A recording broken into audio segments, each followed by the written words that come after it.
I mentioned I got a hernia now that I'm going to have surgery in a few days. The company I work for, I've worked there 3 years. I've been injured 3 times because of their negligence. First, having to have, I had a partly detached retina because I got socked in the eye by something at work, and the company determined it wasn't. They didn't determine it wasn't their fault. I only started showing symptoms of the detached retina 6 months afterwards, and you have to show symptoms within 60 days before they'll consider covering it. So they didn't pay for that and the subsequent surgeries, 2 surgeries on this eye and the surgery on this eye. Then I had a broken foot. You had to do that out of pocket for the surgeries? Yeah. And then I had a broken foot. And the only coverage they had was I went to a doctor a couple of times, a real doctor. And the only reason they covered that was because it was actually on video camera and they saw the negligence, which was obvious. And then this hernia, I had a hernia at another company I worked for back in the middle 6 or 7 years ago.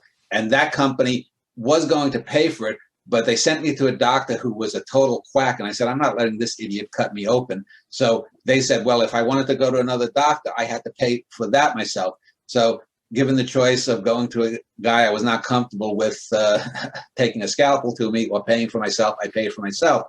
Then the company that I got the hernia just on January 4th this year, this company, the third time, they took about a month to decide that they weren't responsible because, naturally, since I had a hernia with another company on the other side of my body, this somehow was supposed to be related. Of course, it's nonsense because that's like saying if I broke this hand 10 years ago and I broke this hand last week, they're somehow related. It's totally ridiculous. But that was their way out of that. And the thing is, the company that I work for now should not have any right to look into my medical records.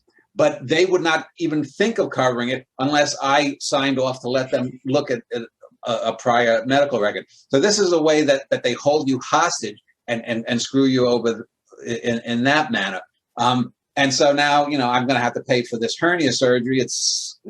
Hopefully it won't be as painful as the first one because now they're using a robot to do it. But it's just one of the many ways that they're screwed over. And this company this company I work for now is the only employer that has never automatically provided disability insurance. When I worked for the other company and had the hernia, I was able to take off 2 weeks and get paid at like 70% with short-term disability. This company doesn't provide they do provide short or long-term disability, but you have to submit to a test. But because I had a broken foot and because I had the eye thing caused by this company, they then use that as saying, well, we're not going to give you short-term disability because you're injury prone, even though it's their negligence that caused the first 2 things. So very similarly to what I said earlier about the way companies rationalize things and they'll fire someone if you speak up and you're a whistleblower.